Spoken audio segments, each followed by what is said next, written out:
أعوذ بالله من الشيطان الرجيم بسم الله الرحمن الرحيم الحمد لله رب العالمين بارئ الخلائق أجمعين والصلاة والسلام على أشرف الأنبياء والمرسلين سيدنا ونبينا وحبيب قلوبنا وطبيب نفوسنا وشفيع ذنوبنا أبي القاسم محمد اللهم صل على محمد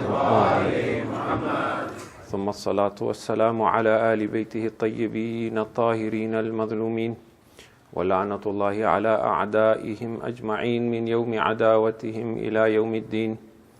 أما بعد، فقد قال الله تبارك وتعالى في كتابه وهو أصدق القائلين: بسم الله الرحمن الرحيم واعتصموا بحبل الله جميعا ولا تفرقوا واذكروا نعمة الله عليكم إذ كنتم أعداء فألف بين قلوبكم فأصبحتم بنعمته إخوانا وكنتم على شفا حفرة من النار فأنقذكم منها كذلك يبين الله لكم آياته لعلكم تهتدون. صلوات الله محمد.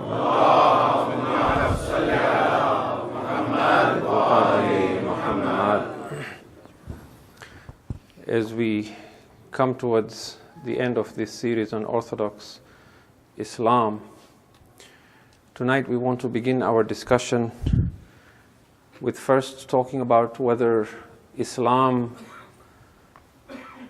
has an interest and an opinion in how Muslims should govern themselves, or whether Islam is merely faith for the individual.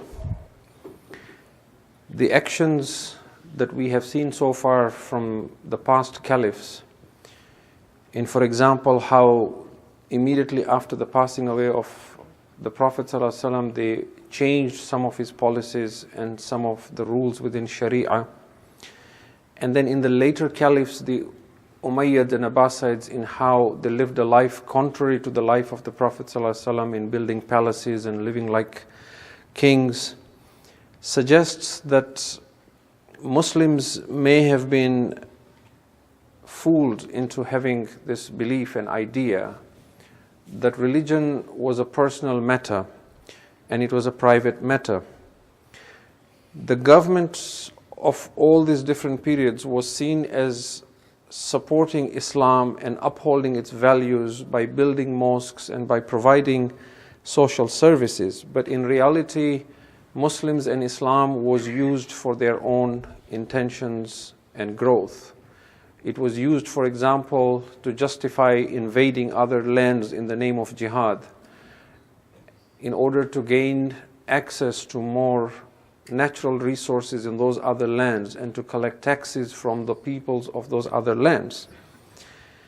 And the wealth then became something that was personal to them, and they became royal families where they decided how that wealth of the Ummah would be spent and where it would be spent and for what purposes. Now, this continued on, and we see this to this day in a lot of dynasties that exist in the Middle East, which on one hand present themselves as the guardians and the custodians of Islam and its holy sites, but on the other hand use the wealth of the land as their personal wealth, and they are the royal family above everyone else. In the early dynasties, because there was no oil, therefore they relied on these resources and land invasions and so on to collect taxes and so on for their wealth. When the Ottoman Empire collapsed in 1922 and the Khilafat came to an end officially in 1924, a few years after, in 1938, oil was discovered in what is today Saudi Arabia. It was first discovered in an area called Dammam, that is today's Dhahran. And this now became the black gold, and so it merely shifted from the Turks having that sort of a control over Muslims to now others in the Middle East, in the name of Saudi Arabia, for example, having access to this enormous amount of wealth, and now taking that wealth to put themselves in a position where they now speak on behalf of Islam, even though their ideology represents a very small minority of Muslims. What we have tried to show in all these previous nights is that the reason why Islam spread so quickly in the world is because Islam was not taught and spread as a religion for the individual. It was not taught as a faith for one individual who seeks higher realization, but rather it was spread as a religion for the community. Salvation was not being offered as an individual salvation, but as a communal salvation. And there are many, unfortunately, today as well amongst the Muslims who still believe that Islam has nothing to do with politics, and there is a complete separation of, so to speak, church and state, and that these two have nothing to do with each other.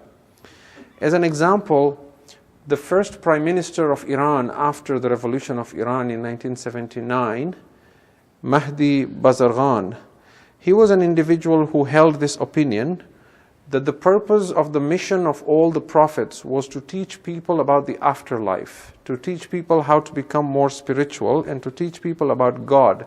But Islam was never meant to teach people how to govern themselves and how to manage their own affairs. And so it was not necessary for people to turn to the Quran to discover, for example, the laws of science or how to govern themselves or politics or economics and all such matters. For all such things, he argued that Muslims, just like non-Muslims, should rely on what he called collective reason. And then this idea has now been promoted further by individuals like Dr. Soroush and others that you may have heard from. But what we are arguing is that the idea that Islam was meant to inspire only the individual for higher spirituality, but never to define the framework of governance in a political system, is against the obvious reading of the Quran. Now, I want to share some evidence of this from the Quran. First of all, it is naive to believe that spirituality can be attained without giving any attention to how one governs oneself in this world and without any religious regulation. Let us take a very simple example. Supposing we run a government and a society, and because of what people want, our collective reason determines that our society, as a democratic one where we use collective reason, should allow the existence of casinos and nightclubs and other such places, because this promotes freedom, this promotes human rights, and this is good for job growth and economy. Now, can we still believe that this decision that was the result of collective reason will not have any impact on the spiritual growth of the individuals who live in such a society? So we begin to see that collective reasons will make decisions based on the physical needs of people without paying attention to the spiritual need, but there is an inextricable connection between the two. Furthermore, if religion is personal and spiritual growth is only for the individual and not for the society and the community, then why does Islam prohibit monasticism? If you look at, for example, chapter 57, verse 27, there is a very clear condemnation of rahbaniyya and what the Christians did in setting up monasteries where people who sought higher forms of realization and spirituality isolated them from themselves from society to seek this spirituality. Islam condemns that. Why does Islam insist that there is greater reward when you engage in acts of worship in a communal basis, as a community? Why is there more thawab to pray salat in jama'at, when the fact of the matter is you can concentrate more and focus more if you pray alone at home? Why is there such emphasis on Hajj, for example? Why does Islam talk about the obligation to fulfill things that fulfill social needs, like paying the mandatory zakat, for example, or prohibiting usury, for example, riba? You can begin to see that Islam is not just interested in the individual's soul and spirituality, but in setting up a society and a community that is spiritual, because it is only in that atmosphere that individuals and families can be fostered to be more spiritual. And that is the success of Islam thus far, that it calls for salvation at a communal basis and not at an individual basis. verse 59. Verse 59, Allah does not simply ask the faithful to obey Allah and His Prophet. He says, أَطِيعُ اللَّهِ وَأَطِيعُ الرَّسُولِ وَأُولِي الْأَمْرِ مِنْكُمْ. Obey Allah and obey His Messenger, and obey the one vested with authority amongst you. Right here then we see that Allah wants someone to be obeyed even after the Prophet. In chapter 5, verse 55, where He talks about who is your guardian, إِنَّمَا وَلِيُّكُمُ اللَّهِ, your guardian is Allah and your guardian is the Rasul, and then there is a description of who your guardian is, the one who establishes prayer, the one who gives zakat while he is in ruku. So again, once more we see that the idea of wilaya and wali is being extended beyond Allah and His Messenger. And therefore the argument that the Prophet was only a messenger and he came and revealed and delivered a message and went away, and now Muslims have to use their collective reason, does not seem to agree with the Quran thus far. It seems to be calling for some sort of a guardian. The Quran also doesn't just guide in matters of hereafter and spirituality. In Surah Al-Baqarah, chapter 2, verse 213, it says that this Quran has been revealed as well, that it may judge between the people in matters concerning which they differ. لِيَحْكُمَ بَيْنَ النَّاسِ فِي مَا اخْتَلَفُوا فِيهِ. So now the Quran is also being used to settle disputes and discord between people. So again we see it is not individual. And then in Surah Al-Hadid, again chapter 57, verse 25, Allah says that He sent apostles, He sent messengers, He sent Rusul, and with them He sent the book and the balance, the mizan, so that mankind may maintain justice. لِيَحْكُمَ النَّاسُ بِالْقِسْطِ. Now what you should note here is that it is not the Rusul who are supposed to maintain justice.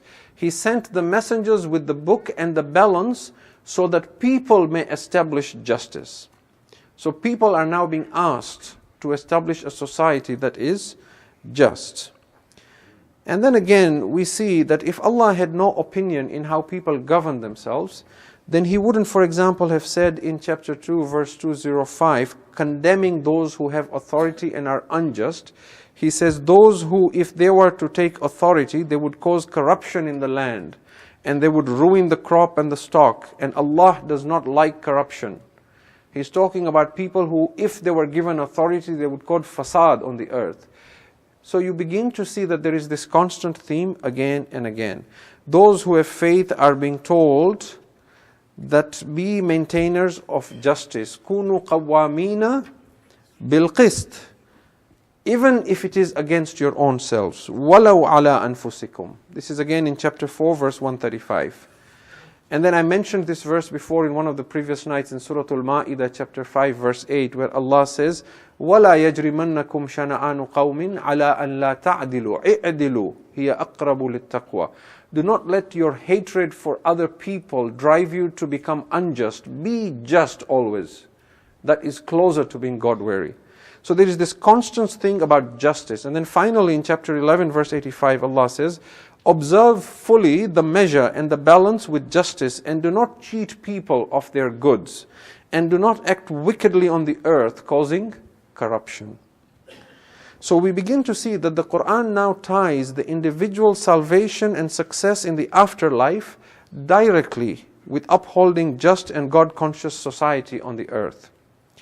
And that is impossible without acknowledging that there is some sense of Islamic politics, some sense of Islamic government, some idea of Islamic sociology, Islamic economics. And it is not merely faith and practice and worship and an individual salvation.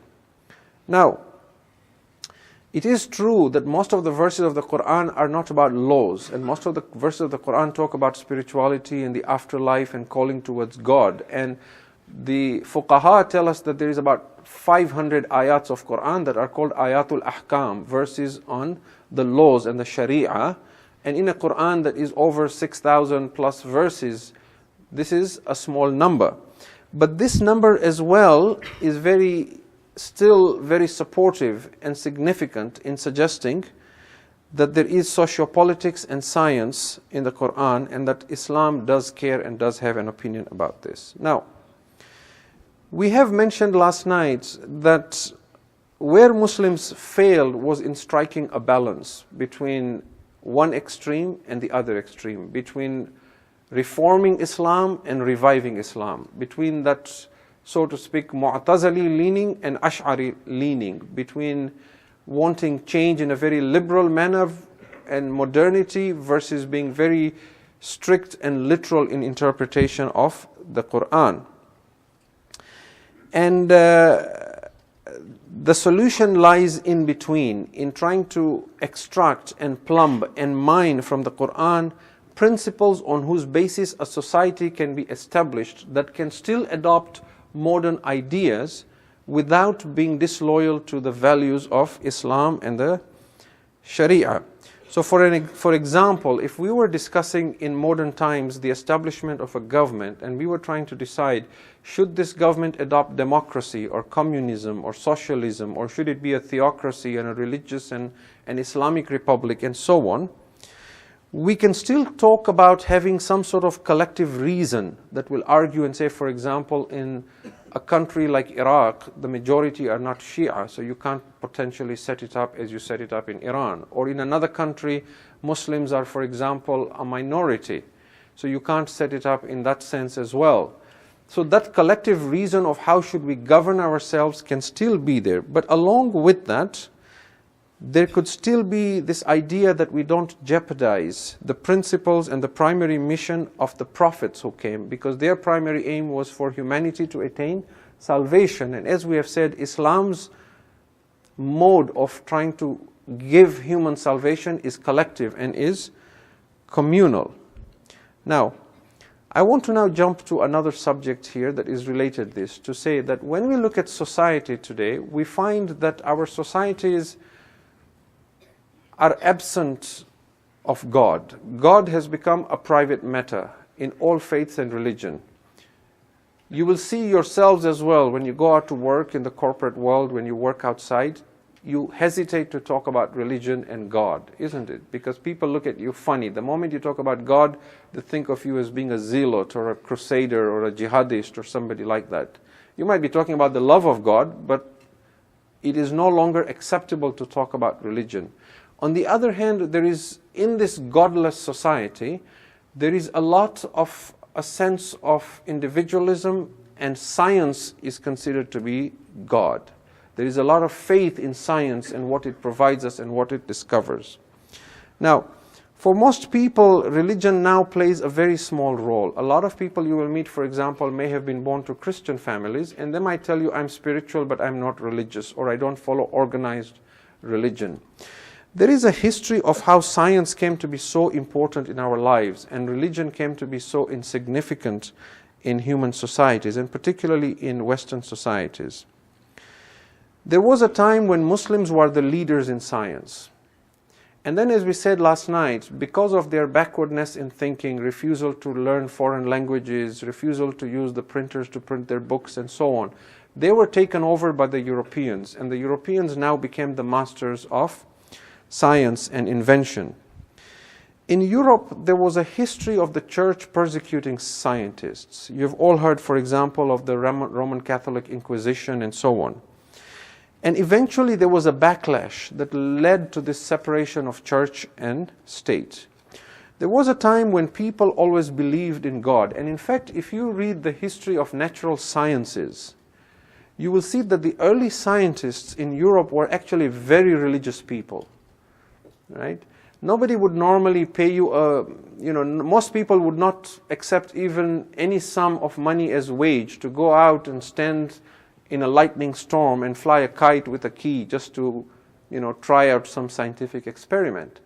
But a lot of these people who were inventing things, their motive was the same as that of the Muslim scientists.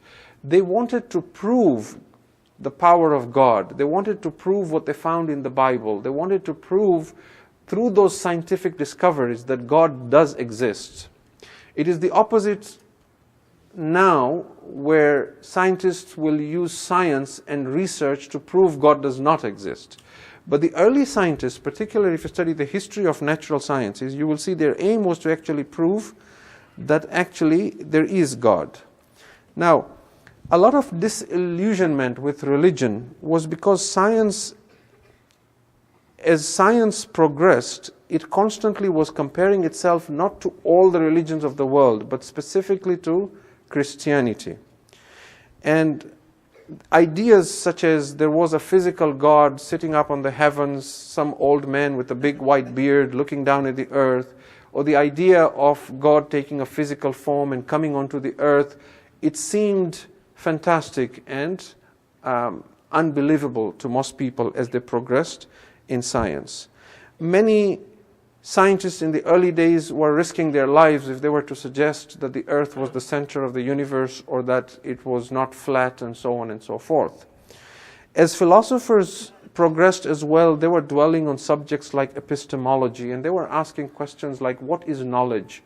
What is reality? What is the truth? Who am I? Do I even exist? How do I know I am real? And so on and so forth. And as they were doing this, they were asking, is there any reality beyond my senses? Now, there is a very interesting history of how these empiricists, the people who came to argue that we can only trust on what we observe and what we can prove through our senses, and they came to call themselves the positivists or the logical positivists. There is a whole history to this that goes back to 1920s and 1930s. There was a Vienna Circle, and there was a group in Berlin, and they used to meet regularly, and they used to discuss, and they formed different rules of how things would be measured in science versus superstition, and so on and so forth. Now, the long and short of it was that science sought to argue that everything you believe in must have tangible proof. If I cannot understand or reproduce something in a lab, then it doesn't exist. And this proof should not be based on mere faith or belief, but on empirical proof and on sense perception. And of course, they discovered many things and many rules around which humans progressed. They discovered the cure to illnesses, they discovered new technologies, they discovered new machinery and new inventions. And so this started giving this impression to people that science was more useful than faith and religion. It delivered something tangible, whereas religion, particularly in Europe, seen through the lens of Christianity, was seen as something that merely promoted superstition and belief in fairies and miracles and so on. Right? Oftentimes, science would also disprove something that was held by the superstitious and the religious. So as an example, if a person had some form of mental health illness, the religious and the superstition would talk about the person being possessed by the devil and jinn and so on and so forth. Science would come along and talk about autism and different forms of mental health issues and offer some sort of hope through which people can be helped. So the more this happened, the more religion fell out of value and favor in the eyes of people. Science was seen as being something positive, something constructive. Religion was seen as something backward. Now, this is Christianity. Now, in Europe at the time, from an Islamic perspective, the Quran was not trying to improve people's lives from a physical perspective. The Quran does have ayats where it mentions science, where it mentions signs of Allah, but the primary aim of the Quran and Hadith is not to talk about physical need. You will see the Quran talk about, for example, eat clean food, or observing tahara and purity, or the miraculousness and health benefit of honey, for example. These sort of things are mentioned in the Quran, but the focus is on spirituality and salvation.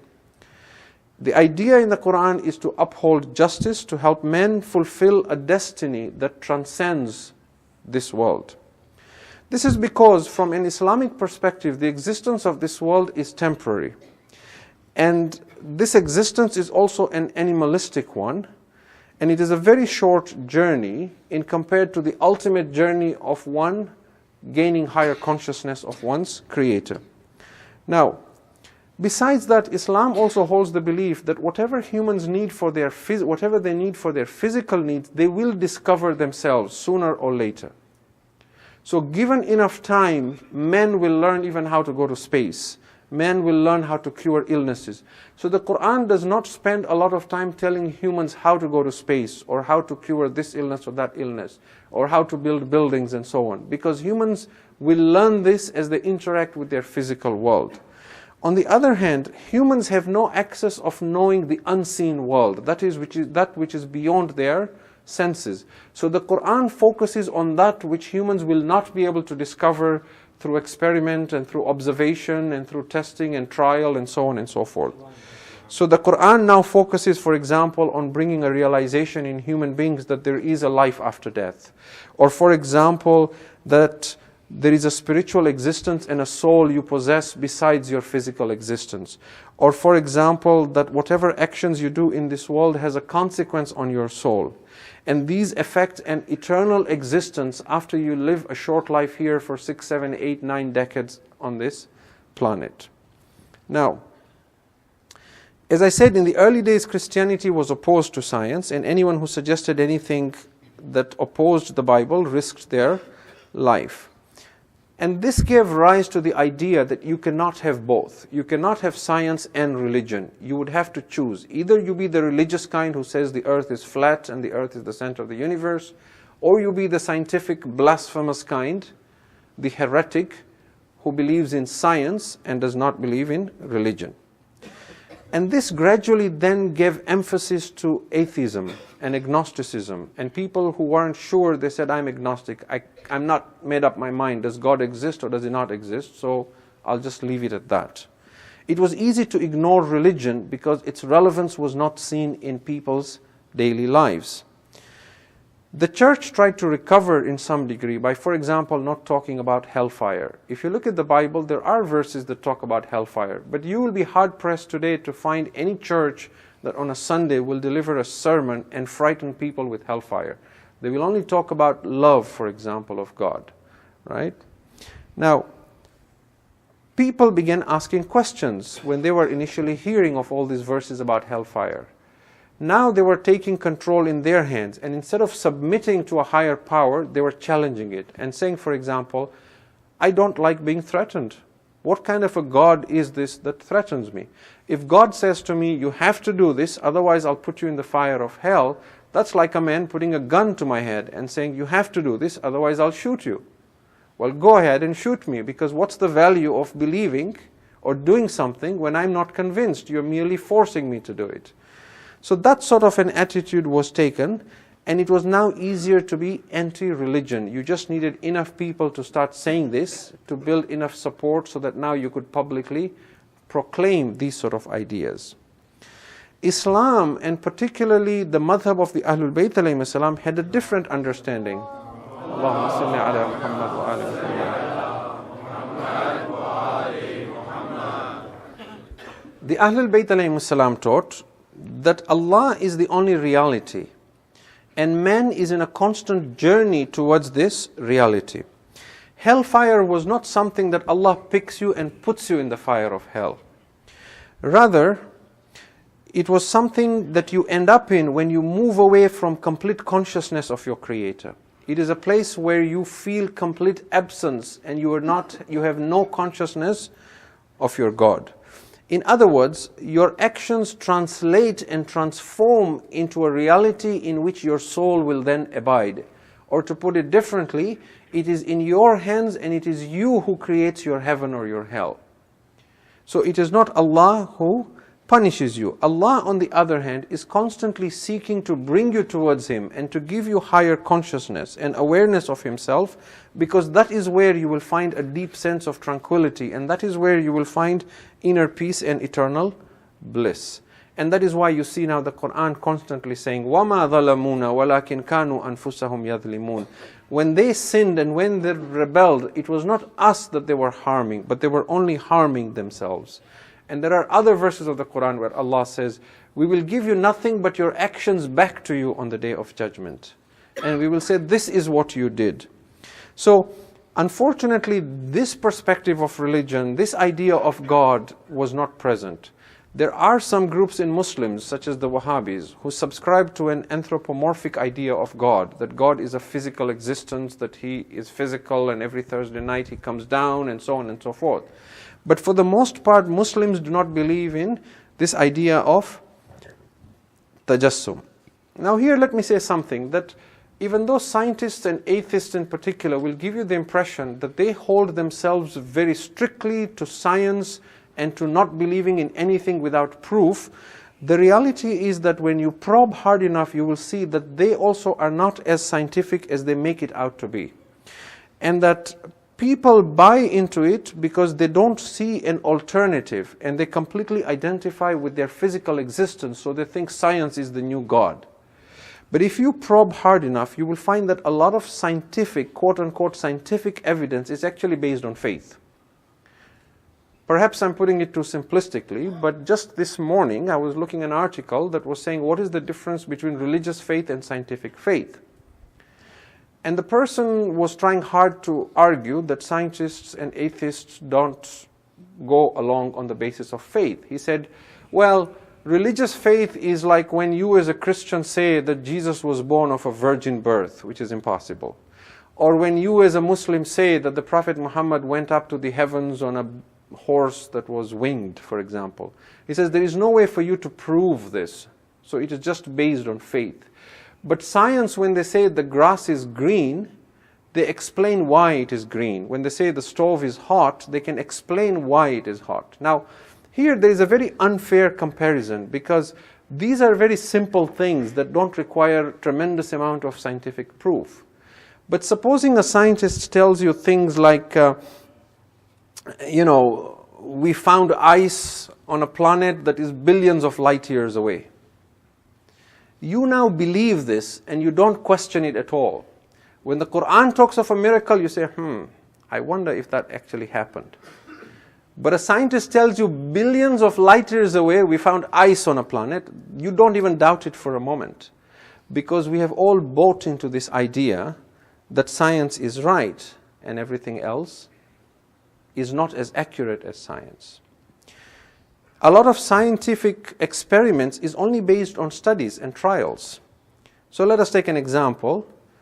A scientist or a researcher will take a small segment of the human race, maybe 2,000 people, make them drink coffee for 6 months, and then conclude that coffee is very good for you. It is an antioxidant, and it actually reduces heart disease. Now, of course, coffee is addictive as well. It's got caffeine, it's a drug. So there's all the more reason why I wouldn't want to question that. In fact, I wouldn't want to know more if this is potentially a lie, because this is exactly what I want to hear. But supposing now I start asking questions, who funded this research? Was it that coffee company? The one that makes millions by selling coffee, for example? And did you eliminate all external factors that could have interfered with the results of this study, such as the gender of the participants, their age, their medical history, their genetic disposition, the type of coffee you used, and so on and so forth?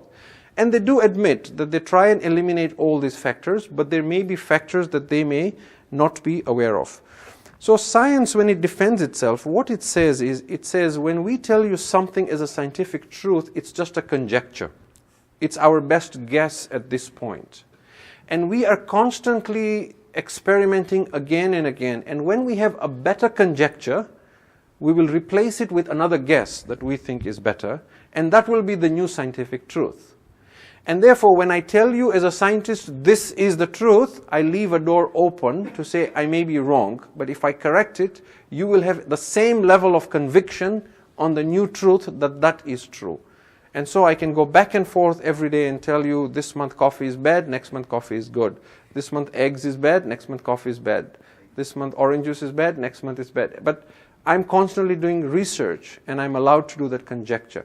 Religion, on the other hand, cannot do that because religion argues that it is sacred and it is from God. So God cannot be experimenting. His knowledge has to be perfect. So if religion changes its mind, it is seen as the religion itself has a problem and it is false. Now, Consider as well, for example, the argument on Darwinism and evolution. A lot of people who are religious have been arguing for a long time, where is the fossil evidence? Have you ever seen any fossil evidence of a creature that was half this creature and half that creature that would prove evolution? They have their own arguments. I realize I'm putting it very simply here, but if you keep pushing and asking questions, you will come to a point where you will see that belief is also based on faith. It's not based on something concrete that is 100% sure. Or for example, when scientists will tell you there were these dinosaurs, and our kids all love dinosaurs, right? They'll tell you all these 30-letter names that I cannot even pronounce. But when you look at these dinosaurs, they have different structures, long necks, horns, and then they have very interesting colors. They have a blue and a green and a bit of red on the forehead and a bit of orange. And I used to wonder, they found the fossil and the skeletons. How did they know what colors these dinosaurs are? So I began looking into it. And I came to the conclusion that some of the things they discovered, like they'd see in the stomach some food leftovers, and through that they'd know if it was a carnivore or a herbivore and so on. But on color, they have some ideas through this and through that, but it's work in progress. But rest assured, if one of those dinosaurs was brought back to life, they might be surprised at how different it looks from what they predicted. But we never question it. We completely believe that. So I'm trying to show you that science in some ways also is based on guesswork and faith. And the Quran says this in chapter 6, verse 116. وَإِن تُطِيعْ أَكْثَرَ مَنْ فِي الْأَرْضِ يُضِلُّكَ عَنْ سَبِيلِ اللَّهِ. If you were to follow and obey most of the people on the earth, they will lead you astray. إِن يَتَّبِعُونَ إِلَّا الظَّنَّ. They are only conjecturing. وَإِنْهُمْ إِلَّا يَخْرُصُونَ. It is only guesswork. Okay, so now we conclude from this that man has an animalistic side and man has a divine side, which I have previously described as tabi'ah and fitra. Now, as religion became less relevant and science became the new God, whose word was now unquestioned, humans now began asking that if there is no God and I'm here by accident, and when I die I simply disappear into oblivion, then what is the purpose of my existence? Do I have a purpose? Is there anything that I can call good or bad? From where do I have this sense of justice or sense of beauty or right or wrong? If everything evolved through time and everything evolved because there was a need for it, what caused the need for humans to have a sense of humor, for example? Or a sense of justice, or a sense of beauty, or a sense of spirituality. So, despite knowing that this world is temporary, and I am just an animal, and I'm here by accident, why do I still crave immortality? How do you explain this through evolution and through Darwinism? Why do I still crave for perfection? If it was only a survival of the fittest that has brought us to this point, why are some humans selfless? You can understand a human being killing another one to dominate over him because that is survival of the fittest. It complies and agrees with the Darwinian theory. But when a human being is willing to cut his own body open and donate an organ or give blood, how do you prove that through Darwinism and evolution? That is completely contrary to the idea of survival of the fittest. Where did this notion and idea come into humans? So, if people were to obey, there is yet another example. Why do humans obey any laws in society? If we are here by accident, there is no God, there is no purpose in life, and when I die I go into oblivion, why should I obey the law? They say you should obey the law because that is the only way a civil society will exist. So for the good of the whole society, I agree to obey the law, you agree to obey the law, and as we obey the law, we can then have a society. So now we ask from that, if there is no good or bad, and we obey laws only to uphold civility in a society, is it okay for me to steal or to harm someone if I know I'll get away and it won't change society?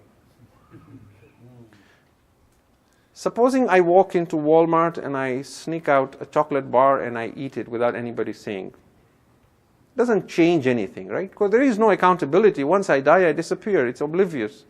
And how does that change society? And everybody starts thinking like that, and then it degenerates. Now, so humans now began feeling purposeless. Once they left religion, science became God. Science began promoting atheism. Now humans started feeling dejected, purposeless, depressed. Why should I even live? So now they turned their attention to their physical existence and to materialism and said, well, if I have to live out this purposeless life, I might as well enjoy myself and indulge in every fantasy and desire that I can.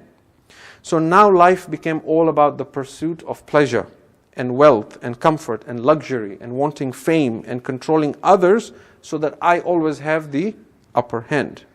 So now the God of humans changed once more. That science that was God was now replaced by a new God, and this new God was now my ego. Humans now began worshipping their own selves, their egoic selves. And now my idol was my nafs, myself, my lower base self. Interestingly, the Quran talks about this as well, in two places. And in Surah Jathiyah, chapter 45, verse 23, it says, أَفَرَأَيْتَ مَنِ اتَّخَذَ إِلَهَهُ هَوَاهُ وَأَضَلَّهُ اللَّهُ عَلَىٰ عِلْمٍ. Have you seen him whose lust is his God? Whose hawa, whose base desire is his ilah, is his God. You can go up and look at this verse further. I don't wish to go into the detail of explaining it.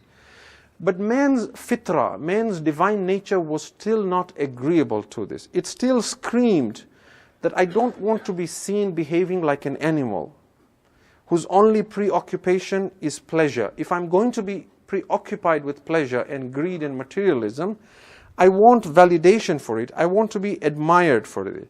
So now humans began conjuring statements to justify and feel good about it. They began saying about themselves, you live only once, so make the most of it. And now men began throwing out terms like human rights, freedom, tolerance, my democratic right, live and let live. Who are you to judge another? Individualism, diversity, equality. And truth now became liquid and subjective. And terms like chastity, modesty, piety, integrity were thrown out. I will define what is good and bad because I am now God. And right and wrong will be defined on my terms in society of what is human rights and what is freedom. Now, there was another reason why man had to conjure up all these terms, and they were so important to the godless men. The reason is because sometimes humans needed other people to sacrifice their lives for them. For example, I enjoy my life here, a materialistic life, but when there is war between my country and another, I need someone else to go out and sacrifice their lives for me so that I can continue living my existence. Salawat ala Muhammad wa ali Muhammad. I need everyone to move forward, please. Can you please stand up and take a few steps and move forward?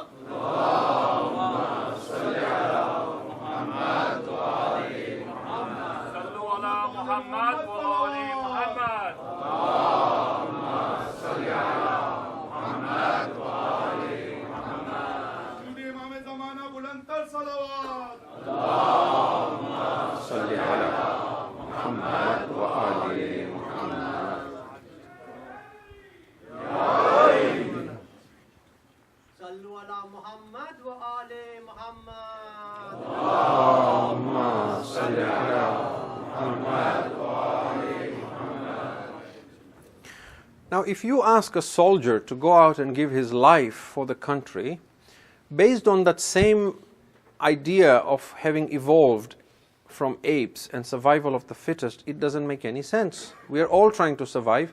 Why should I give my life for you? Why should I shorten my life for you? So now we began glorifying the idea of a hero. We began making up these things. On this hand, we believe there is no existence after life. On the other hand, we began saying that if you give your life, we will build a monument in your name. We will build a statue that looks like you. If we don't know your name, we will call it the unknown soldier. We will observe a 1-minute silence in your name. We will announce your name in public and name schools and institutions after you. We will carve your name on stone and put it up everywhere. Now, this still does not have an appeal to me, because once I die and I vanish, I don't get to see all this glory, because I no longer exist. So I don't get to relish that there is a statue somewhere that looks like me, or people are observing a 1-minute silence for me. So what difference does it make whether you do something in my name or you don't do it? Because I don't see it, so I don't get to know of it. So now man had to emphasize terms like human rights, democracy, freedom, hero, sacrifice, and hopefully that fitra in insan that wants fame, that wants glory, that wants to sacrifice, that wants freedom, that wants to be a hero, it will kick in and now say, well, I'll go do it and be a hero. Hopefully I don't die, but maybe have the best of the both worlds. Now here, when these terms were being thrown out, freedom, equality, tolerance, democracy, and so on, there was a trap that was being laid for those who are religious. You see, not every human being fell for this idea of there is no God. There were still those who were religious and believed there was a higher power and that there is life after death, and there is accountability, and that life without a purpose has no attraction to me. I'm not happy pursuing materialism if at the end of it I'm just going to cease to exist. The faithless, in their pursuit to end religion and to fight religion, began using these as value statements against the religion. So for example, they used equality in their terms and in their definition, and now questioned the religious and said, does your religion give equal rights to all humans? Oh yeah? How come a woman gets less inheritance than a man? How come a man's witness has more weight than a woman's witness? How can slaughtering an animal for food be kind? How can capital punishment be humane? How can you judge another human being, whether he's kafir or he's najis? And so they now started using terms like humanism, and it put the religious now on the defensive. And the trap here is that embedded in every value statement is a belief system. Liberalism has its own terminologies. Communism has its own terminologies. Socialism has its own terminologies. And in that same manner, Islam also has its own terminologies. Islam uses terms like ikhlas and iman and taqwa and halal and haram and taslim ilallah, submission to God, and ridallah, and so on. So now, when you are arguing with the atheist and talking about human rights or women's rights or whatever it is, are you talking about the same thing? You see, when you use terms like women in Islam, women's rights in Islam, Islamic feminism, democratic Islam, humanism Islam, this Islam, that Islam, when you're discussing this and defending it, you are already implying that in Islam, women are separate from men and they have been marginalized.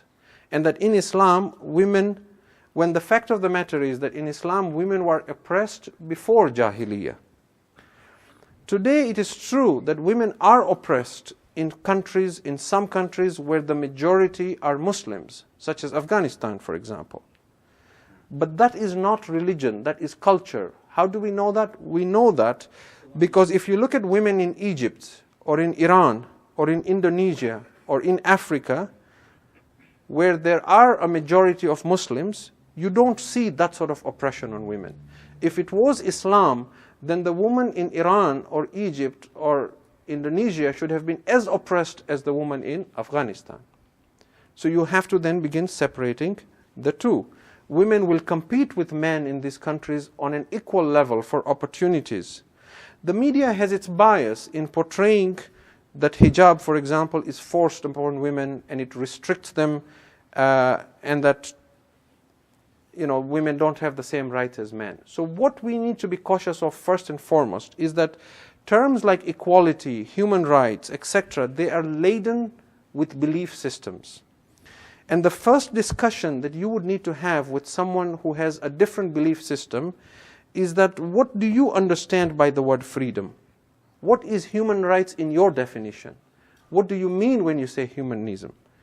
And when you realize that it is fluid, and the model of the person arguing is one in which human opinion is first, whereas the model on which you're arguing, God is first, then a lot of these objections become meaningless.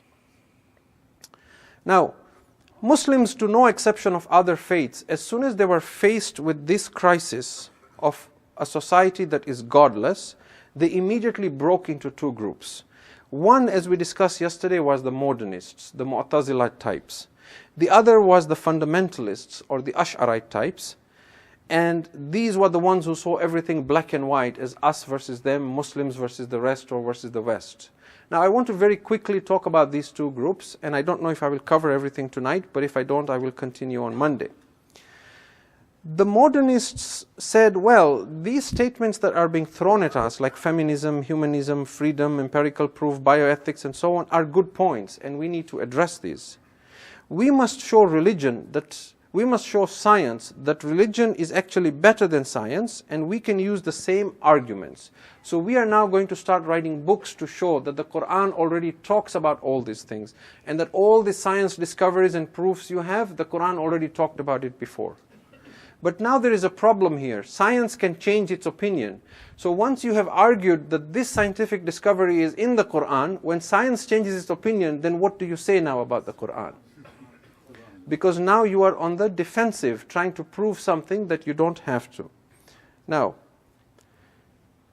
these modernists now were completely trying to align with the modern man that is godless, that is constantly bashing at religion.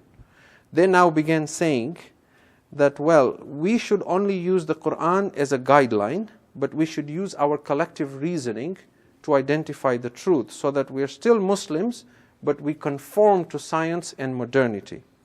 Let's interpret everything in Sharia as being relative, and the Quran is only a broad guideline. So that now I will define the intent and will of God, and I will say what the Quran is trying to say. Based on human rights, as Muslims, let's promote a vegan diet, for example. Based on equality, let's prove that Islam never wanted polygamy. Based on human rights, let us say that Islam never wanted us to fast more than X number of hours, because that is inhumane. Now that inhumane, you are defending it based on the understanding of someone who has a different belief system. And there was now a constant mantra that you hear nowadays that says, well, this doesn't make sense, that doesn't make sense. To the point that now, if it doesn't make sense, then don't follow it. Now, how can you say a mu'min is better than a kafir when the kafir is giving more charity than a mu'min? So we, in a sense, have disconnected ourselves from the sources, and now we are obsessed with trying to conform to these terminologies and values that have been imposed on us. How can a girl or boy be baligh at such a young age? It's not justice. Perhaps we got it wrong. So let's change our Sharia and our faith to conform to what society calls justice and humane. Allah says, لا يكلف الله النفس إلا وسعها. Allah does not try a soul beyond its capacity. So we're going to use this as a principle, and now we are going to decide what is beyond our capacity, and what is a burden and what is not a burden. So now we begin to say, I don't think my God would do this. My God does not allow this.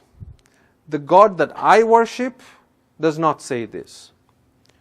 All these statements are true, but notice they are filled with the words my and I, my God, the God that I worship. So the question is, what is this God that you worship? Is it Allah or is it your ego? Because both could be the gods that you are referring to.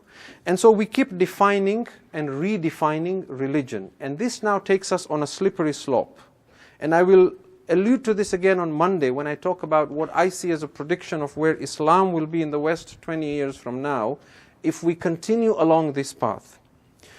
The other issue with modernists and reformists is that the reason they failed to bring reforms, as we mentioned yesterday, is because in their attempts to bring reform, they felt that nothing was sacred. They could question Quran, Hadith, and anything in order to bring reform. And Muslims are very devout and loyal to their faith. They will not accept any reform or change unless you can prove that you still remain loyal to Quran, Hadith, and Sunnah of the Prophet. Now, very quickly, let's talk about the fundamentalists. When you look at any community, any center, any mosque, when they have a division and they break up, sometimes they break up for a valid reason. They break up because of distance, for example, and that is perfectly fine. Sometimes they break up because there is some administration issue or a disagreement on how to run the center. That as well we will not comment on. But sometimes the breakup is because of a fundamental difference and understanding of how we should practice our faith. When they do this, the first thing that happens is they separate themselves from the rest of the community. And then now labels are assigned where this group is pro this and anti this, and in favor of this and anti that. And over time and over decades, they now become completely two separate schools of thought. And this is actually how Muslims ended up becoming Shia Masjid, Sunni Masjid, except that now within the Shia you have groups, and within the Sunni you have groups. Let me give you an example of why this is dangerous. That any individual in the community who seeks to reform it must find ways to reform from within, rather than take a segment and create another school of thought. We used to have an individual at one point, way back in the 13th century, I think, or the 14th century, who was a mujtahid, and his name was Sheikh Ahmad Ahsa'i. Sheikh Ahmad Ahsa'i was a Shia mujtahid, and at first he only tried to bring about spiritual reform. At some point, because he took a lot of interest in Sufism, he started denying physical resurrection, and he started denying the bodily ascension of the Prophet ﷺ and Mi'raj. And he started filtering a lot of the things in eschatology and making them symbolic and esoteric. And then he went on to have some very extreme ideas about the Imams of the Ahlul Bayt. When he did that, he separated from the rest of the Shia, and he started a new madhab that were called the Shaykhis. The Shaykhis, when Sheikh Ahmad Ahsa'i died, he was succeeded by another individual. He died in 1826. He was followed by Sayyid Kazim Rashti. Sayyid Kazim Rashti left instructions before he died to his followers, the Shaykhis, that when the Mahdi returns, these are the signs by which you can identify him. And after he died, these Shaykhis, who had now numbered 10,000, went out looking for the Mahdi. And they met a man who was called Ali Muhammad Shirazi, who now began describing himself as the Bab. The Bab meaning the door, and he said he was now the door to the Mahdi. And that sect now transformed again, and from Shaykhis a group broke out, and now they became the Babis. And they started following another individual. Over time they were persecuted, and they from them went and met another individual who now claimed to be the Mahdi. So now those then end up became the Baha'is. So you now begin to see that from the Shia Ithna Ashari, you have one individual who seeks reform, but then he brings in ideas that contradict the fundamental principles, and he brings in extreme ideas of the Ahlul Bayt. It breaks away and becomes a new sect. From that extremism of the Ahlul Bayt, they now leave signs of the Mahdi. Then there are extremists who go looking for the Mahdi, and when you're looking for something, you'll find it. So they go find somebody who says, I'm the Bab to the Mahdi, and the new sect is formed. And then from there they go now looking, and now they find the Mahdi himself. And the danger here is that when you set up a society that is completely taken in by only one individual, and there is almost this cult-like sense of worship of one individual, history repeats itself and it always follows the same pattern. That individual dies, the next person comes, he's not as charismatic as the first person, and it breaks away, it forms different sects, but it never makes any reform or change in the community, which was the original intention of that group that had first separated. So these are some of the things that we need to be cautious about. I want to summarize here and say that when we look at all these issues, the dangers of the reformists who are constantly trying to, for example, make faith acceptable based on terminologies that have been put forward by those who belong to another belief systems, as well as those who take on extreme ideas, basically swinging to this side versus swinging to that side. If you summarize the root of all these problems, there are 5 issues, and I want to mention them very quickly and then end. The first is that science and modernism has become religion for one group of reformists. The second is that blaming others and extremism has become Muslims' pet peeve, and now the leaning point for the other group, the revivalists or fundamentalists. The third thing we observe is this sense of inferiority complex. There is this deep-seated idea that we need the West in order to civilize ourselves. We cannot run our own schools. We cannot set up our own institutions. It is only the West that is civilized enough, and they and only they can teach us and educate us. We need European language, we need Western education, otherwise we are not seen as being civilized. So if you have a PhD in Urdu or Farsi or any other language, it doesn't seem to carry as much weight in our eyes. It has to be in a European language from a Western university.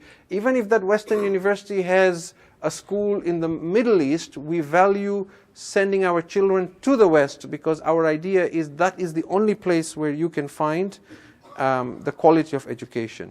If a court in a Muslim country makes a decision, it's a kangaroo court. It has to be in the West before there is true justice that is given out. If someone speaks with an accent, then perhaps they are lesser educated and they're not as good as the person who speaks with the accent that is Western. Even if the person who speaks with an accent can speak 6 languages, whereas this person can only speak English. But these are remnants of colonialism that have stayed in the Muslim psyche, and it continues to stay there in that master-slave mindset.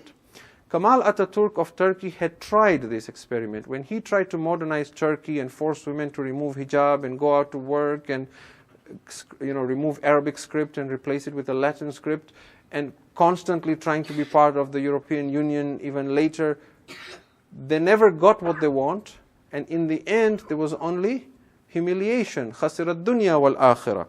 So there is this inferiority complex as well that we need to talk about. The other concern about Muslims today is that when Muslims talk about reform, they go through a process that I call veneer Islam, where everything is just superficial, outward, fake. There is no deep change in the ummah. There is an interesting article you will find about Pakistan if you go to the Dawn newspaper online. There is an article that says when Khuda became Allah. And there is this whole idea of how when the Saudis came to Pakistan, they began enforcing this way of how to become more Islamic. And the way you became more Islamic is you could no longer say Khuda Hafiz, you had to say Allah Hafiz. Why? Because Khuda was Persian, and Persians are of course not Muslims. So you now had to say Allah Hafiz. Of course, they forgot to emphasize that if you're going to say it in Arabic, then it is Allah Hafiz, not Allah Hafiz. But nonetheless, there was that push. And the article goes on to say that they went to all places in Pakistan to promote these ideas. And suddenly now Pakistan became Pakistan. And Punjab became Punjab. And the author begins to write this. He says, Punjab is made up of 2 words, Panj and Ab, 5 rivers, the land of 5 rivers. What is Punjab? But this became now the push. And now, I have never been to Pakistan, but apparently, depending on how a person says goodbye to you, you know exactly their religious leaning. If he says Khuda Hafiz, you know where he is. If he says Allah Hafiz, you know where he is. You say Allah Hafiz, you say, yeah, he's Wahhabi. Right? I don't oppose saying Allah Hafiz, of course, it is the name of God. But these are the kind of changes Muslims are thinking, that this is how we can be more Islamic. Shorten our clothes, grow our beards, right? And if you go online, we talked yesterday of Sar Sayyid. Sar Sayyid, he was knighted by the Queen. Look at his picture, you'll be amazed. Big cap, long beard, he looks like an Ayatollah, right? But he is Sar Sayyid. On the opposite, look at Sayyid Qutb. You will see a man with a suit and tie, clean shaven and completely westernized until his later life. So These are the kind of things that Muslims are struggling with. And then finally, religion has become free for all. And this will be a big part of my conclusion on Monday. I will draw parallels and show you that just like Judaism split and became Orthodox Jews versus the more modern liberal Jews, and Christianity gave up the laws of Moses and became a religion that spoke of goodness without Sharia, if Muslims continue the way they continue, they will end up in the same state. And history will begin repeating itself. What we want to say in conclusion is that Islam is not against the intellect and the use of the intellect. And inshallah on Monday I will show you the evidence of this, that the path of the Ahlul Bayt is not one where you just take the Quran and you forsake aql. But Quran is primary and aql does not oppose Quran, but you hold both hand in hand. And what I will argue is that the dangers we face today and the solution to our problems as Muslims living in the West is that we have now adopted a policy where we feel we can cut ourselves loose from the ulama, the rightful traditional ulama, and we can figure things out ourselves going forward. And the solution is first to identify the qualities of the ulama that deserve to be followed, and then to show some subservience to them. Because what is happening is this sense of individualism where I want the opinion of everyone, but I am going to decide with help from Google what is right and what is wrong, and what I should do and what I shouldn't do on this issue. And this is in particular an issue that is plaguing societies in the West. And there are some examples that may be particularly relevant to us in Toronto as well, and particularly for the community whose ethnicity I belong to, the Khoja community. And so I want to, again, in the same manner of being respectful but candid, criticize some of the attitudes that we have as a community that is leading us away from Orthodox Islam. And that we need to regain and re-understand the value of what we have in terms of adala, imama, and that we have something very precious in our hands, that direct connection to imama through the tradition of the ulama. And the idea that, we do not wish to be patronized, and that we as Khojas have lived for centuries in Africa with our own people and our own local mullahs, and we have fared pretty well, and therefore we can take it from here on our own, is a dangerous idea. So there are people who don't have gold and have to go out looking for it. But there are people who are sitting on gold and they don't know they're sitting on it. The case of the Shia is the later, and that's what I wish to, inshallah, highlight and present in whatever time I will have, inshallah, on Monday when I make a conclusion to this subject. If you can recite a salawat ala Muhammad.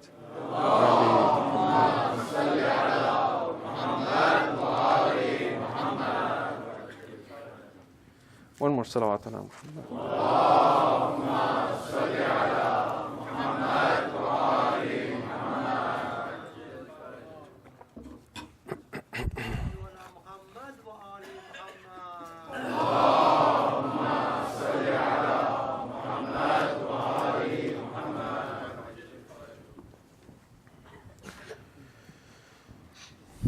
صلى الله وسلم عليك يا رسول الله وعلى أهل بيتك صلى الله عليك يا مولاي يا أبا عبد الله يا رحمة الله الواسعة وباب نجاة الأمة لعن الله ظالمين لكم من الأولين والآخرين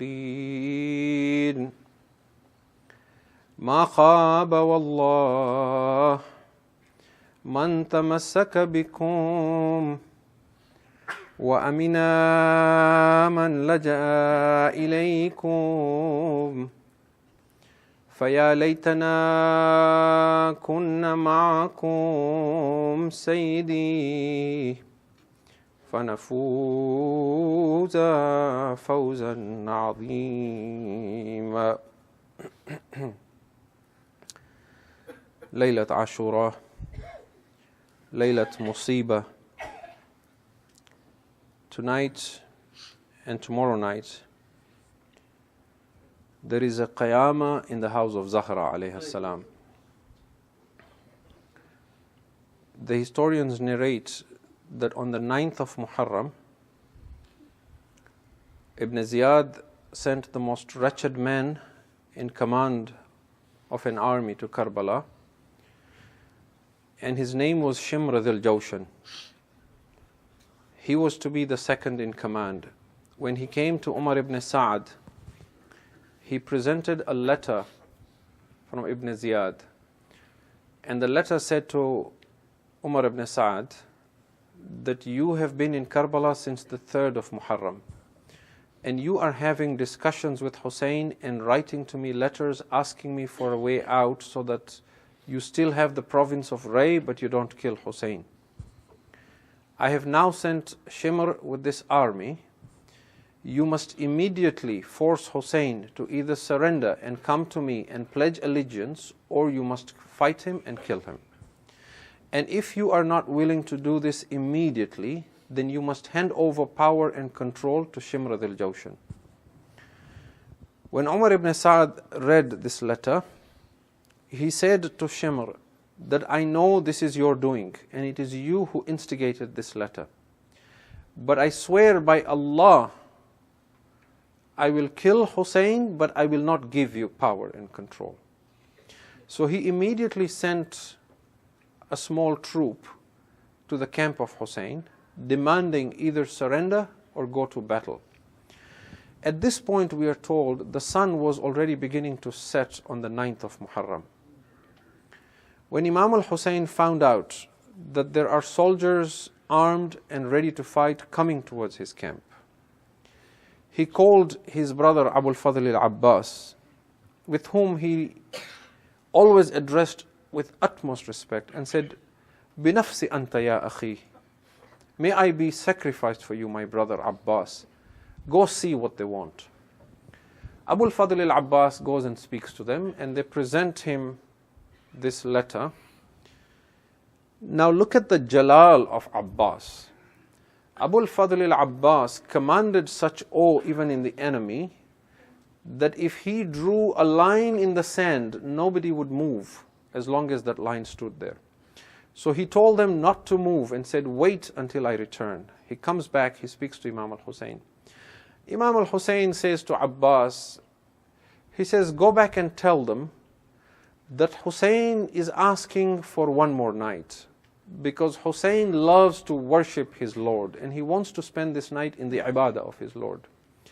The message goes back to Umar ibn Sa'ad. He mocks Abu Abdullah and says, "Praying more will not help you," and so on and so forth, "but we will give you one more night until tomorrow." Here Imam al-Hussein is not asking for muhlat, he is giving muhlat. The proof of that is that if Hussein would have fought on the 9th of Muharram, then Hur would not have become Hur alayhi salam. And Imam al-Hussein was saving as many souls as he could save. Because of waiting for this, Hur now came to Hussein, the son of Hur came to Hussein, the servant of Hur came to Hussein. Furthermore, Imam al-Hussein knew that if I go to war as the sun is setting, then I do not wish these people to have an excuse on the Day of Judgment. I do not want them to be able to say to my Jad or to Allah that when we trampled the body of Qasim, we did not know this was the yatim of Hassan. Or that when we pierced the chest of Akbar, we did not know this was Shabih of Rasul because it was dark. Or that when Hussein fell from his horse, we did not know that Hussein had fallen from his horse. Imam al-Hussein wanted to ensure that when this happens, it happens in broad daylight. And so now we are told that once this was settled, the Ashab and Ansar of Hussein sat down together to worship Allah subhanahu wa ta'ala. As evening fell and the prayers had been done and the lamps were lit, Imam al-Hussein gathered all his Ashab and Ansar and all the men from his family in one place. The Rawi now is Imam Zainul Abidin. He says, my father gathered them all and began discussing and talking to them. He first delivered a lengthy khutbah in which he glorified Allah. Having glorified Allah, he began addressing his ashab and said, Inni la a'lamu ashaban awfa wa khayran min ashabi. O my companions, I do not know of any companions more loyal and better than you. Fajazakumullahu khayral jaza. May Allah reward you abundantly for these. By Allah, my Jad Rasulullah did not have ashab like I did. My father Ali did not have ashab like I did. My brother Hassan did not have ashab like you. And after glorifying them, Imam al-Hussein then now began discussing with them what was to happen the next day. He said to them, look, these people are only thirsty for my blood. These people only want me. You do not need to spill your blood. You have already shown your faithfulness. I permit you to leave. And nobody left. When nobody left, Imam al-Hussein began addressing them individually. He said, O Banu Aqil, O children of Aqil, you have already sacrificed Muslim bin Aqil. Enough blood from your family has been shed. You leave. Nobody moved. He then addressed his companions. Nobody moved. Then Imam al-Hussein said, perhaps you are concerned that what would happen to your salvation on the Day of Judgment. I, Hussein, the grandson of the Prophet, am assuring you, if you leave, I guarantee you Jannat. I guarantee you my Jad Rasul will not complain about you. You can leave. Nobody moved from their place. Then Hussein alayhi salam said, perhaps you feel ashamed and embarrassed to leave while I am watching you. I will put out the lights and I will make this dark so that you can slip out in the dark and nobody will see you leave. Hussein alayhi salam put out all the lights. He sat silently in the darkness for a little bit. Then when he put the lights on, there was an ajib manzar. When Hussein now looked on one side, Habib's head was lowered, he was crying. On the other side, Muslim was crying. On the other side, Burair was crying. Abul Fadl al-Abbas was crying. Zuhair stood up and began speaking. He said, Ya Aba Abdullah, by Allah, if we are killed 1,000 times and brought back to life, we will not leave you, O Hussein. How can we leave you when you now are the soul of our lives? Then Abul Fadl al-Abbas stood up and said, Mawla, Mawla, of what use then is life after you if we leave? Hussein said marhaba to his companions. Hussein now began showing with the ilmul ghaib that he has an imam. He began showing his ashab and ansar their maqam in Jannah. O Burair, this is what Allah has kept for you in Jannah. O Muslim, this is what awaits for you after Shahada. The ashab and ansar were overjoyed. Some of the arbab of Azah say they were joking and laughing with each other with the delight they had that the next day they would attain martyrdom. They all now began praying to Allah. Hamid ibn Muslim and others report that all you could see from the ashab of Hussein was they were raki'an wa sajidan. They were constantly prostrating and worshipping Allah. وَكَانَ دَوِيُّهُمْ كَدَوِيُّ النَّحْلِ. When you listen to the camp of Hussein, there was a buzzing sound like the buzzing of bees. There was tahleel and taqdees and takbir. Subbuhun Quddus Rabbuna wa Rabbul Malaika. There was constant tasbih the whole night in the camp of Hussein. But this was only one side on the camp of Hussein. On the other side of Hussein's camp, there were little voices calling out, Al-Atash, Al-Atash, Al-Atash. The children, helpless now, in the laps of their mothers, were crying for thirst. 3 days, the children of Zahra have been craving for water, but the enemy will not give any water to them. Imam Zainul Abidin alayhi salam says, at one point, Joan, the freed slave of Abu Dhar, was sharpening the sword of my father Hussein. Hussein was sitting and watching Joan. He began reciting some couplets and saying, Uffin laka ya dahrun min khalilin, kam laka bil ishraqi wal asilin. Oh, how faithful you are, O time, as a friend. How many sunrises and sunsets you have seen. But tomorrow when the sun rises, our bodies will be scattered on these sands. And yet there is no substitute for us. Imam Zainul Abidin says, as Hussein was reading this, he says, I began chalking back on my tears tears, and my aunt Zainab began weeping loudly. Hussein sat beside Zainab. Why is Hussein doing this? Hussein is slowly preparing his sister Zainab for tomorrow. He is preparing Zainab for the day of Ashura. Ajrukum ala Allah. As the Ashab and Ansar settled, Hussein now began walking around the camp. Hussein went around listening to all and watching what was happening in the Khayyam. He came to one Khayyam. He heard Farwa talking to Qasim, saying to Qasim, tomorrow is the day of jihad, O Qasim. Qasim, you are the son of Hassan. Do not hold back yourself. And Qasim was speaking with pride. You will see, Amma, how I do jihad tomorrow. Get me permission from my uncle Hussein. He went again. He saw Zainab talking to Aun and Muhammad. You are the children of Ja'far and Ali bin Abi Talib. Everyone is giving shuja'a and encouraging their children. But then he came to one khayma. He came to one khayma where his wife Rabab was sitting. Rabab was rocking a cradle and Rabab was weeping. She was talking to her baby Asghar and saying, Ay Kash, my child, if only you had grown up, you too would have gone to the Maidan for jihad. I would say, Rabab, wait for the sun to rise the next day. Your jihad, the jihad of your Asghar will not be any less than the jihad of Akbar. Ajrukum ala Allah. The sun rose the next day. The Ashab and Ansar of Hussein went for jihad. When all the Ashab and Ansar had gone, then the Aqraba began going. And when all the Aqraba had gone, then Imam al-Hussein was left all by himself. He went into the tents. He went into the tents of Ashab and Ansar and they were all empty. Then he went into the tents of the Banu Aqil and there was nothing but despair and their last belongings were left lying there. Then he went into the camp of Abbas and there was nothing there. When all the tents were empty, then Gharib Hussein came out. He stood under the hot sun. He raised his hands and began calling out, Hal min Nasirin Yansurna. Is there anyone who can come to our help now? There was no reply. Ajrukum ala Allah. Then Hussein Gharib began calling out, Hal min mughithin yughithuna. Is there anyone who can come to our aid? There was still no reply. He said, Hal min dhabin yadubu an harami Rasulillah. If there is no one to come to our aid, is there anyone who can come and protect the women of the Prophet? There was no reply. Suddenly Hussein heard women crying in the tents. He came towards the tents. He said, why do you weep? I am still alive. The women said, Aqa and Mawla, when you were calling out, Hal min Nasirin Yansuruna, Rabab's baby threw himself from the cradle in response to your call.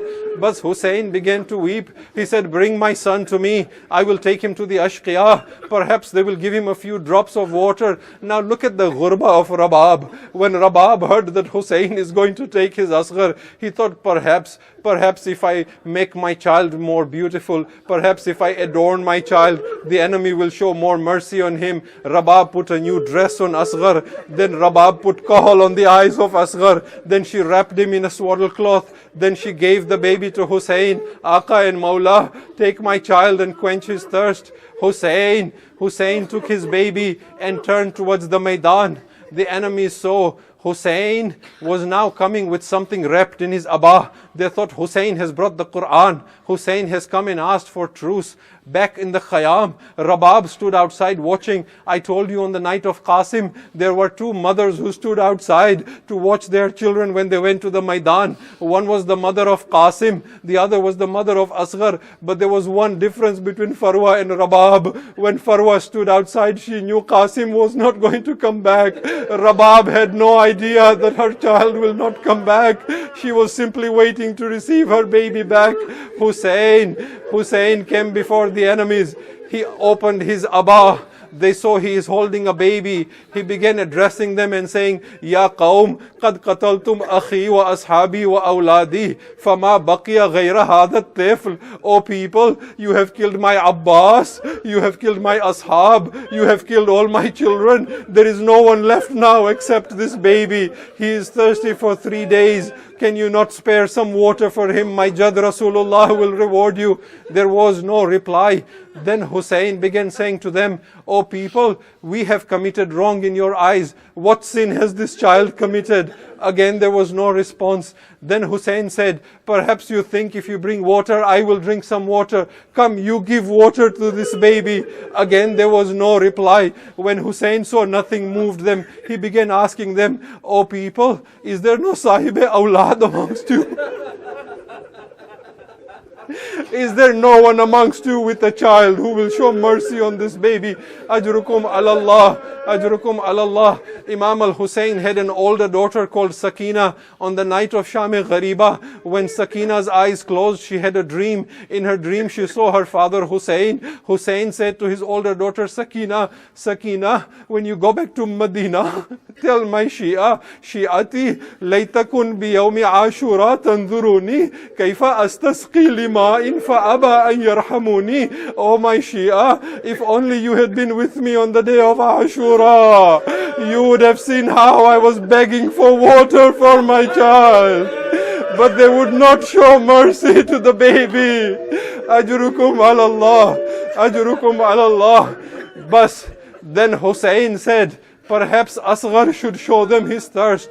He held the baby up and he turned them towards the enemy. He said to Asghar, "You are also the child of an imam. My child Asghar, you do itmamul hujjah. You show them how thirsty you are." Some of the arbab of Azaz say, when you take a fish out of water and when it no longer struggles, then it just lies there, and sometimes it opens its mouth and sometimes it closes its mouth, gasping for air. Asghar began to open his mouth and close his mouth.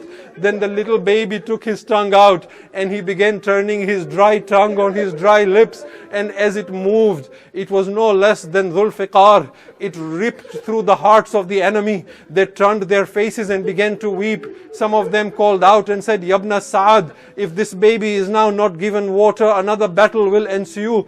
Umar ibn Sa'ad began to panic. He called Hurmala. He said, "Hurmala, iqta qalam al-Hussein." Hurmala, this must end now. Hurmala came forward. Do you know which zalim is Hurmala? Hurmala is that man that after the battle of Karbala, when people would come to Imam Zainul Abidin and they would say to him, "Yabna Rasulullah, Mukhtar has now caught Umar ibn Sa'ad." Imam Zainul Abidin would say, "Alhamdulillah, but is there any news of Hurmala?" Then he would be told, "Yabna Rasulullah, Khuli has been caught." He would say, "Alhamdulillah, but has Hurmala been caught?" This is the zalim Hurmala. Hurmala came forward. Hurmala looked at the baby. Then he took out an arrow from his quiver. It was a three-pronged arrow that is used to slaughter a camel. He made the baby's neck his target. Suddenly his hands began to quiver. Umar ibn Sa'ad began saying, "Oh Hurmala, I have never seen you shake like this. What is it that makes you hesitate?" He said, "Come where I stand, Yabna Sa'ad, and see what I see. The baby's mother is looking from the Khayyam." Ajrukum ala Allah. But Hurmala took an aim at the throat of the baby. As the arrow went flying into the air, now the arbab of Azaz say, when the arrow came to the throat of the baby, فَانْقَلَبَ السَّبِي عَلَى يَدِ عَبِي, the baby overturned in the hand of his father. فَضُبِيَ الطِّفْلِ مِنَ الْأُذُنِ إِلَى الْأُذُنِ وَمِنَ الْوَرِيدِ إِلَى الْوَرِيدِ. It ripped the baby's throat. It entered one ear and came out from the other. فَلَمَّا أَحَسَّ الطِّفْلِ بِحَرَارَةِ السَّهْمِ, when the baby felt the heat of the arrow enter its body, أَخْرَجَ يَدَيْهِ مِنَ الْقِمَاطِ, it took its little arms out from its swaddle cloth. فَأَعْتَنَقَ أَبَاهُ الْحُسَيْنِ, then it puts its arms around the neck of Hussein. فَرَفْرَفَ يَدَيْهِ كَالطَّيْرِ الْمَطْبُوعِ, then it began flapping its arms like a little bird that has been slaughtered. Ajrukum ala Allah, ajrukum ala Allah. I do not know how Hussein removed the arrow from the neck of Asghar. But now I understand when Imam Sahib al-Zaman says in Ziyarat Nahiya, قَدْ عَجِبَتْ مِنْ صَبْرِكَ مَلَائِكَةُ السَّمَاءِ. Oh Hussein, the angels were astonished at your sabr when they saw what you did on Karbala. The angels were astonished to see the sabr of Hussein. This is what the arbab of Azaz say, what this is what they mean when they say, Hussein wo mazloom hai, jise rula rula ke mara gaya. Hi Gharib Hussein. When he removed the arrow from the baby's throat, a fountain of blood erupted. Hussein took the blood in the palm of his hand. Inkar asma ko hai, razi zameen nahi. Hussein, Gharib Hussein, he wiped the blood on his face and said, Hakada alqa jaddi yawm al-qiyamah. This is how I will come before Rasulullah yawm al-qiyamah, with the blood of this baby on my face. Now Hussein put the baby back in his arm, covered him with his abba. He began walking back saying, Inna lillah wa inna ilayhi raji'un, ridam bi qada'ihi wa tasliman li amri. Suddenly Hussein saw Rabab. Then he stopped and began walking backwards. Inna lillah wa inna ilayhi raji'un. How should Hussein take the baby to its mother? 7 times. Gharib Hussein went back and forth. He finally came forward. Zainab came out. Sakina came running out. Baba, have you quenched the thirst of my baby Ali? Yes, Sakina. Asghar's thirst has been quenched, but not with water. Hussein said to Zainab, Zainab, hold Rabab. Zainab held Rabab. Hussein opened his abba.